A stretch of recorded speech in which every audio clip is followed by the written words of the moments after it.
you can see this and you can hear me as well. Maybe somebody give me a heads up. If you raise your hand in the chat, I think I'll be able to see participants or attendees. So, Andrea, thank you very much. Corinthians, Gigi. All right, so very cool. You are in. So let me tell you just a quick background from the bio that you saw. I think that obviously that we can all, recognize that nobody woke up today hoping that a salesperson was going to give them a call. And obviously it's a sales profession's own fault for creating that scenario simply because of the fact that most people recognize sales as a pain in the butt because of the fact that when they approach it, whether people in sales don't take no for an answer, which is a really dumb idea. There's a ton of cliches out there. And we're going to jump into some of these things. And basically what I want to do is, number one, I want to address a few of the things that you see on the screen. And then I want to jump into my 12 rules of sales. So that I started my sales career when I was about 8 years old. I was out peddling Little League raffle tickets door to door. And then from there, it was my lawn service when I was about 12 or 13. And then from that point on, my actual professional career, if you will, and I was getting paid when I was 12 or 13, so I'd like to think that's kind of like when the career started. I have worked in Fortune 500 companies, startups, as an enterprise sales rep for SaaS-based technologies, services. I was a produce clerk, worked in a hardware store, so I feel like in my entire life, I've been in some sort of role that's somewhat transactional. And whether or not there's a PO involved or not, we're all in a transactional type of business. So let's make sure that we get that clear as well. And what I mean by that is that there's a lot of times that you're sitting around a table with people in your business that might be a client, that might be a partner, that might be a boss that you're trying to convince them into whether or not you should be doing a certain marketing or sales or operations program. So this has dual meaning, whether or not you actually get people to sign on the dotted line. Number one, first thing to know that Google has a huge role in sales right now, and it has for almost a decade in the sense that 90% of all buying decisions start with online search. No matter how big or how small the price of the product or service is, we then go to the second lens, which are reviews, and then we go to the person that we know and we say, hey, Gigi, I saw a TV on Google that I'm looking to buy. The reviews look great. Do you know anything about this TV, or what kind of TV do you have? So Google has a huge role in sales, not to mention do 90% of all buying decisions start with online search. There are different statistics out there that say that basically before a person ever talks to your company, they've researched you, the product, the industry, to the tune of close to 70%. So therefore, salespeople are now in a position of having to validate. We know this when we go to buy a car. We've already done a huge amount of investigation into that automobile before we ever even walk in the door. And yes, marketing is having a moment, and it has for quite some time because of Google's role. So therefore, marketing has had to be more empowered within the organization in terms of educating the marketplace on the products and services that are out there. And yes, believe it or not, if you were to Google the world's oldest profession, there are various degrees of debate, but prostitution is one of the oldest forms and oftentimes deemed the oldest form of the world's oldest profession. But if you think about it, somebody had to step in and help to broker that deal. So sales goes way back. Sales by definition is an exchange of products or goods or services for a value to somebody or something that they pay in some form of monetary exchange. The problem with sales in 2020, just a couple things that I think are problems with sales in 2020, especially if you're coming into or at a big corporation, is that there's a constant churn from salespeople. So if you've been a consumer and buying anything from a tech perspective, person's there 1 month, gone the next. 3-month runs are very common with businesses. People generally aren't lasting long because the expectations are so high. I want to hire you. I don't want to train you up. I expect you to hit the ground running so you could be generating revenue day one. And those are a lot of unfair expectations on both sides that sales reps set for employers, and then employers set for salespeople. So I find that the churn in the sales profession, if you go to look on LinkedIn, 1 to 3 years is kind of the run rate. Expectations are high. I think that salaries are way out of proportion from a sales perspective. So at one point, when you got into sales, at least, my official sales career, if you will, in 2001, you actually had to sell something in order to be compensated, well. And if you wanted to make a 6-figure salary, you actually had to go out and hit your quota and earn your commission. Nowadays, there's a problem with the fact that I think that the $100,000 base salaries are the norm, which I think takes a little bit of the hunger out of the sales belly. What's also interesting, though, is I saw a comment the other day that because sales reps are so well compensated, then maybe they don't have the same sense of urgency and they're not pressuring me into buying things. And I think that that's complete baloney as well. And here's why. I'm a former school teacher in the public school system. You could also take this over to attorneys, accountants, anybody in the public service sector. And here's what people used to say, and maybe they still do about teachers. Well, I like the teachers that are at the parochial schools because they don't make any money, and therefore they really have a true passion and love for teaching, which is really a stupid comment because of the fact that just because a public school teacher has to go out and make an earning and maybe gets compensated more because they're super talented, right? Just because I'm willing to accept less in pay doesn't mean I'm any less passionate about what I'm doing or any less better. Just like an attorney that decides they want to have a career as a public servant. They can obviously make more money likely in a private practice. That doesn't make that attorney any less better or passionate. It just means that they chose that field. So in any case, I don't think that a 6-figure salary should change the hunger of a salesperson. They might be better at it because they have less sense of urgency. Sales methodologies drive sales. I think I am a big believer in the proponent of a solution-based sell, and we'll get into that. Last but not least, patience and passion are ultimately the key to a successful sales career. So let's get through the cliches. Number one, it's really stupid. It's a really bad idea to want to sell ice to an Eskimo because of the fact there's already an abundance of ice, right? Let's start to think in terms of let's sell something to people and align value based upon what they need. And therefore, if you wanted to sell the Eskimo fish, more hunting equipment, warm clothes, and last but not least, if the Eskimo was in the business of building a new igloo, which obviously then if you're an ice contractor makes sense, but we know that, talking paint off a wall, another dumb idea, right? If I just painted a coat of paint on a wall, it makes no sense, obviously, to want to be able to be somebody that's that is so soothing that they talk the paint off a wall. Unless, of course, you are a painter and the wall is going to need to be painted, and before it gets painted, it needs to be sanded and chipped off. That's a very small percentage of the population. Selling ice to a lady wearing ketchup popsicles to people wearing white gloves. Again, dumb, right? Unless you're in the dry cleaning business, then that's a good promotion because then maybe you get more customers.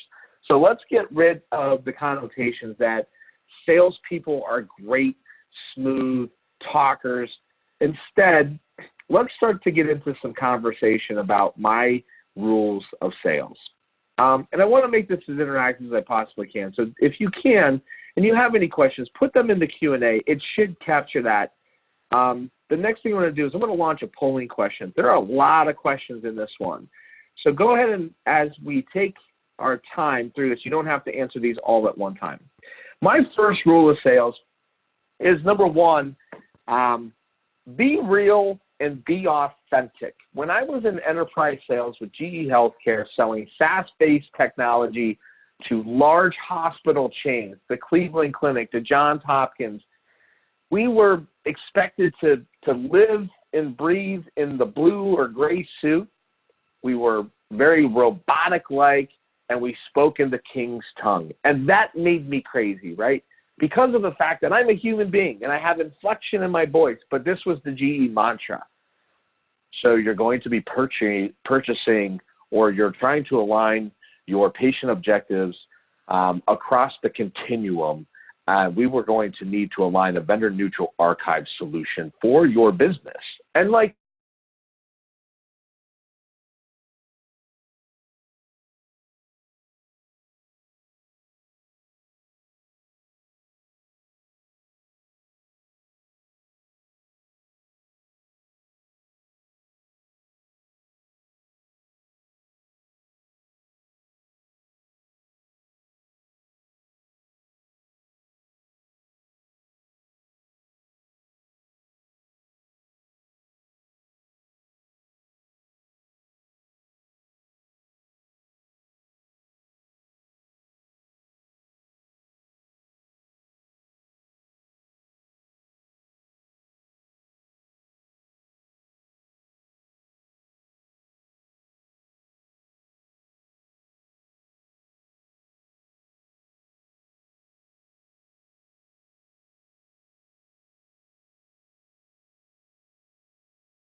I'm going to unmute. Can you hear me?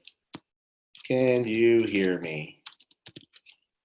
Yes, no? All right. So I am back, and I apologize. You know, we were having a little bit of issue with AT&T earlier today. Yep, I'm name dropping. That's right. So although my chat started to work, so that's at least one thing that's going in my direction today. So I like to be real. I like to be authentic. As things crashed here just a second ago, you can tell that I'm a real person. Number two, let's not ever make it all about the money. So, you know, I need to go back for just 1 second. So what I did is actually pulled a lot of movies that have sales in it. So what I loved about Tommy Boy was that he was real. He was who he was. And as he found his sales voice and got better at it, he figured out that he was good at it once he was who he was. Number two, don't ever just make it all about the money. The Wolf of Wall Street, Jordan Belfair, right? This character makes it all about the money. And I get it. Everybody's got to eat. I just published an article on LinkedIn, why inbound and content marketing are BS when you need to eat. But in the same note, you can't just go out and sell things for the money, and especially for the long term. You know, I think there was one or two positions that I had in my day where I was in a sales position, wasn't extremely passionate about the job. It paid very well. We got paid handsomely on our commissions. And it really, at the end of the day, felt kind of empty. At the beginning, there was obviously a lust of the money, but then when that kind of wore off, it was rather an empty kind of feeling. So that's my rule number two. Rule number three, don't sell crap that people don't need. And I find it that a lot of times when you don't line a business objective from the customer's perspective with the company's vision, mission statement, products and services, you end up selling stuff to people that they don't need. You'll see that a lot of times with the add-on sale. Now, I'm happy that people want to bring this to my attention. I have a conversation with HubSpot today, and I'm trying to get aligned with whether or not I'm a professional or enterprise on my CRM solution with HubSpot, especially for a particular client. And so I'm relying on the good folks at HubSpot to put me into the right solution. So hopefully they're not going to just make some recommendations based on selling me something that I don't really need, because in the long run, that really aggravates me. And nobody likes it when they purchase something and made a buying decision and they felt like they got robbed. The old mantra, Glenn Ross, always be closing. ABC, first place, you got a watch. The second place, you get the steak knives. Third place, you get the door. That's the old mantra. I'm a huge believer in always be opening. You never know where the next opportunity is going to come from. And it should be in a genuine way. Exchanging business cards if you have them. Connecting with people on LinkedIn and not sending them a sales message the very next message after you've connected with them. But always be opening. Always be the person that's willing to open the next door for the next person. And if you happen to win a deal, and I don't even like to use the word close the deal, because closing means that then that opportunity, you've just closed it, and there's no future opportunity out there. I like to say we won the deal because we're going to go back in and we're going to continue to bring value through this relationship, through this partnership, and there's maybe a potential when it's right. And we're not going to sell things that people don't need, but we can expand wallet share on things that they do need. So always be opening. Number 5, be a resource. I think that Mary Kay, in terms of what they did as a business, provided all the Mary Kay consultants all the resources they needed on a consistent basis in order to be able to be successful. That's that internal. And then from a salesperson's perspective, I want to be known as a resource. So there's a person that's actually on the line today. They're a great testimony, back to this point. They were looking for an individual that can help them with a very specific part of their marketing in e-commerce. And they come to me. I don't want to be a person that basically tries to solve that problem. Like, let me give it a shot. No, I want to be a person that is able to connect that individual to them to hopefully solve their problem. And the more people that recognize me as a resource, I'm potentially the person that might be the resource in a few of those situations. And if I align the right resource and hopefully that resource delivers on expectation, then therefore they're going to value that relationship. And that brings us into the next one. Bring value to people, regardless of whether or not there's a sale involved or not. Prime example, Joel at Mosquito Victory opened his business last summer in Youngstown, Ohio. Then they come around, they spray the outside of your yard for mosquitoes. Well, we got a promo code sent to our house. It was a $10 spray. And basically the over-the-counter at Home Depot is at least $40. Where we live, there's a huge mosquito infestation because we live in an extremely wooded area. So I called Mosquito Victory up. Joel came out and sprayed the yard. He explained to me that it was non-harmful to pets and kids. And then he went about and he did his thing. And so that was the trial run. And he asked me while he was at my house, can I put a sign in your front yard and I'll give you a free spray for everybody that comes on by? Well, I started to kind of laugh because I said, well, you know what? Here's the deal, Joel. Like, this might just be your lucky day. I'm willing to put you on my Instagram feed and put you into my email newsletter, and we'll see what happens. I was not trying to sell Joel consulting, marketing services. I was just trying to help a guy that's just basically starting a business out. And in return, obviously, I got some free sprays out of it. We got so many, in fact, that it got to the point where, like, I have almost 2 years worth of free sprays, and I'm not going to hold him to. But the fact of the matter is that hopefully one day when Joel maybe needs marketing services, or better yet, has a friend that says, there's this guy that helped me out with Instagram, and that's how things got started for me in Poland, Ohio, then I'm the guy. But I'll bring you value regardless of whether he does that or not, because I want to help out another business owner. So if you can bring people value, more value than what they can bring you, you're going to win. Be transparent. I like to let people know their options. So Glengarry Glen Ross, obviously, again, the famous sales movie. Alan Arkin's one of my favorite actors of all time. The honesty portion of that, if somebody in a sales position says, I'm going to be honest with you, I have a big problem with that, and my ears like typically go up and my radar goes up because I'm like, were you not being honest with me the rest of the time? I really like transparency. So I really like it when people lay out my options. Now, part of my homework as the buyer is that I also need to educate myself, which I do through Google, to know my options. But I also like to let people know, like, you know, there's 2 different ways of accomplishing this, or maybe there's 3 different ways, and not to overwhelm them. I get it. People are coming to me to have the expertise conversation that they couldn't get online.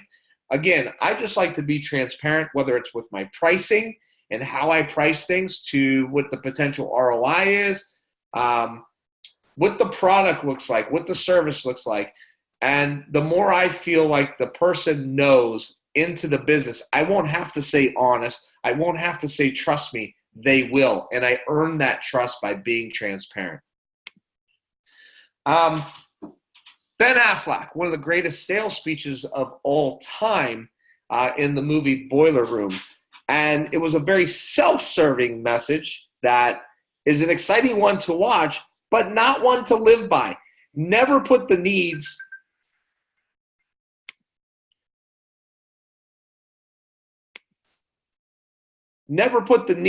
of the customer above the needs of making the sale. So always be willing to be the person that walks away in the conversation.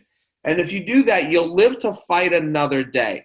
And this is where, again, we're going to talk a little bit about sales methodology. Aligning your objectives along with the customer's objectives, make sure that then you have the right needs in place as to whether or not it's needed. Again, you might feed your family. You know, if you're in sales, there's probably no might about it, off of, you know, what you actually sell. My advice to you is that you have to work harder. You have to work to make more touches. You have to get more opportunities in your discussions. So therefore, you're not relying, one of those sales is not going to make or break your bank. And again, I'm having a little bit of difficulty seeing the chat right now. I hope that you're all seeing my screen. And I do know that there's a question, but it's been slow to populate. So let me do this. Panelists, there's some hand. You can still see my screen, right? So that's the good news. Rule number 9. Rule number 9 is invest in people when you have nothing to gain. And so what I mean by that is that at that networking event, making connections, bringing value to people with asking for nothing in return is huge, for the simple fact that it's not self-serving. And so therefore, if the only reason why you're talking to me is because of X, Y, and Z reason, because there's an opportunity to money-making opportunity off of it, that's really not the type of people that I have in my circle. And therefore, that's also not the mantra that I live as well, is that I'm trying to invest in people when I basically have nothing to gain except the friendship, except for the network, those non-monetary attributes. Rule number 10, David Ogilvy, for those of you that do not know, has basically wrote many of the books on modern day sales and marketing. He started his career in selling stoves door to door. He was so good at it, the business asked him to write a manual, then therefore formed the modern day agency. As a marketing agency, as in Mad Men, which a lot of Mad Men, and for those of you that are fans of Mad Men, was based upon. And so therefore he had written these manuals, and whether you're in the spin, selling, the challenger sell, you could go and Google sales methodology, and you'll get 32 pages of information on Google. If you're into the spin sell, Sandler sells, whatever it is, having a methodology with rigor around it, implementing it and training up in your business is incredibly important. I prefer a solution-based sales environment, and they use that a lot in technology. And the reason why I like that is because when you sit down with an individual, that first meeting, you call it discovery meeting, whatever you want to call it, I'm fact-finding, and I'm getting as much information to understand you, your business. You want to call them pain points, that's fine. I like to look at them as like, what are your business objectives? Like, what are you trying to accomplish? And therefore, when I'm doing that, I'm not sitting there answering every question. In fact, I'm taking diligent notes. The best salespeople are the best listeners, not the best talkers. Let me repeat myself. The best salespeople are the best listeners, not the best talkers. The more diligent notes that I can record on give me an opportunity. Yes, I've found out over the years, I have to give a few nuggets here and there to let people know, that I have an understanding, that there's clear and understanding, concise knowledge of what it is that I bring to the table. But in that first meeting, it's all about the customer. And then the second meeting is that here's what we found in our previous discussion. Here's what you told me, validating, aligning those goals and objectives, and then presenting how we're going to resolve those issues. And at the end of that, you're either going to come to a conclusion that I'm the right person to solve the problem.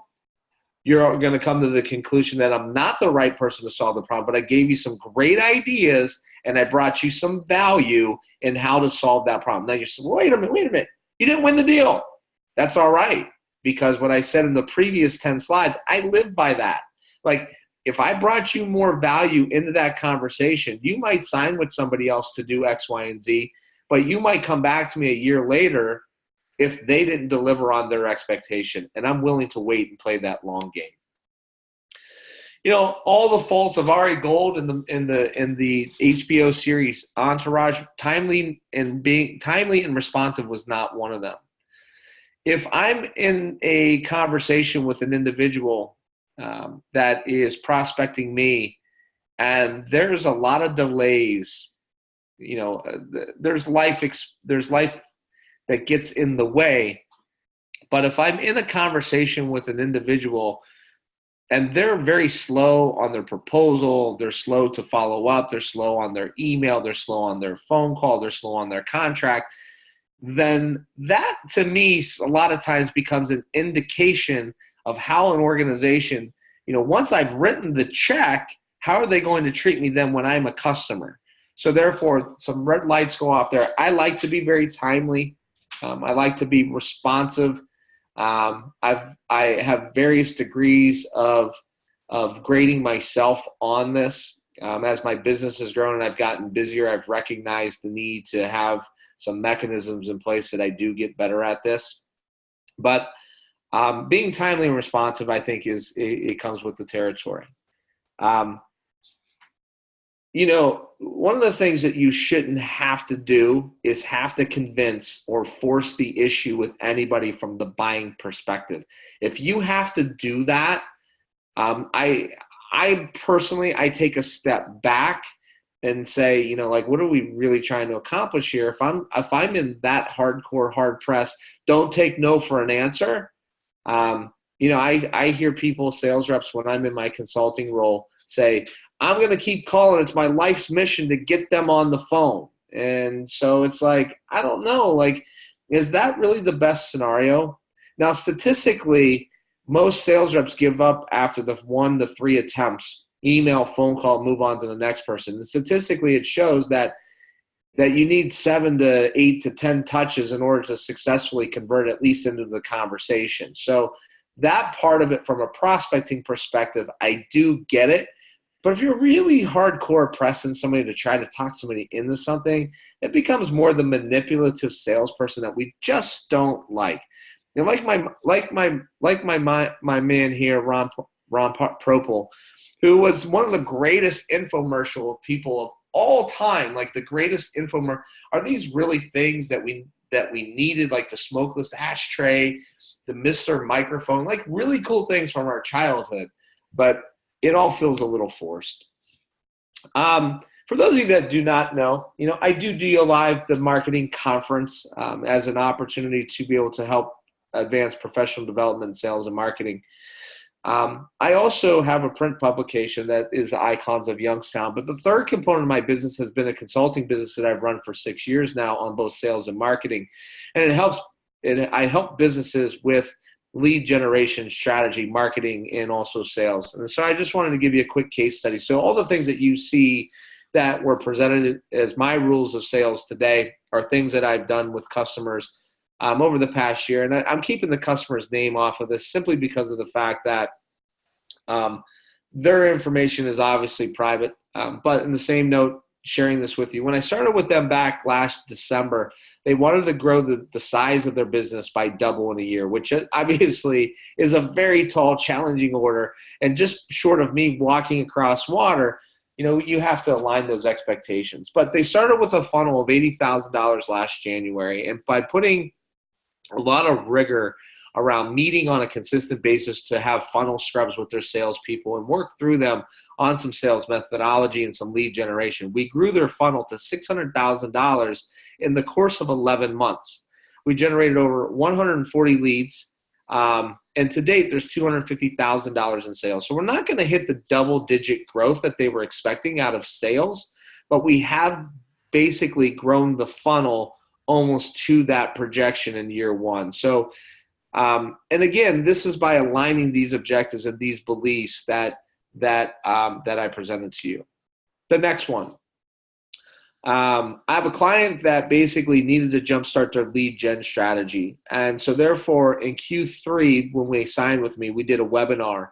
We generated 1,000 leads actually 1,000 registrations, 500 participants that we can all qualify as leads in the nurturing process. And then we just completed our Q4 webinar with 380 registrations and 160 participants. And so therefore, we become this lead generation mechanism arm for their business. And I thought I'd share that with you. So thank you.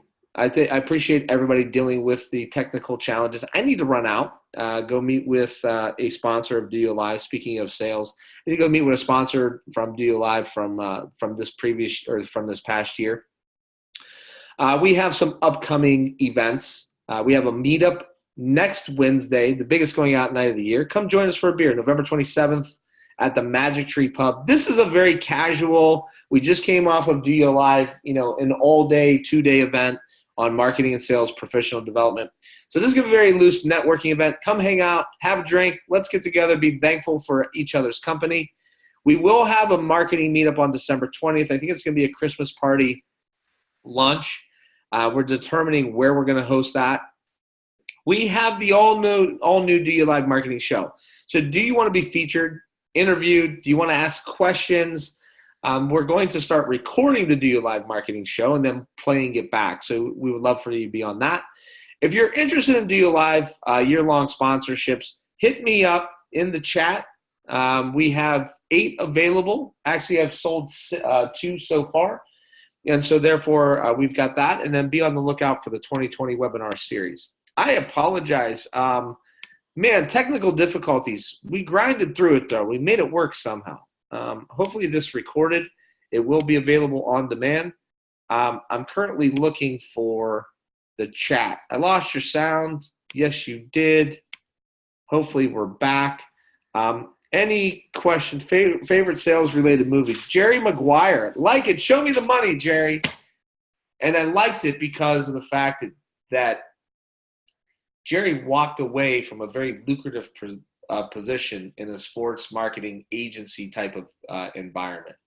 I hope all of you have a wonderful Thanksgiving, and I really appreciate you jumping on to participate in in our event today. Do you have any questions about sales in general that I can answer before we end the webinar? If you do, go ahead and put them, again, into the Q&A or into the chat. I feel bad, again, that we had so many technical difficulties. But in the same note, we got through it. And today's event was recorded, so we'll probably come back and we'll make it available to you on demand with slides as well. And again, hope that you have a wonderful day, wonderful weekend, and have an enjoyable Thanksgiving. You all be good. We'll see you.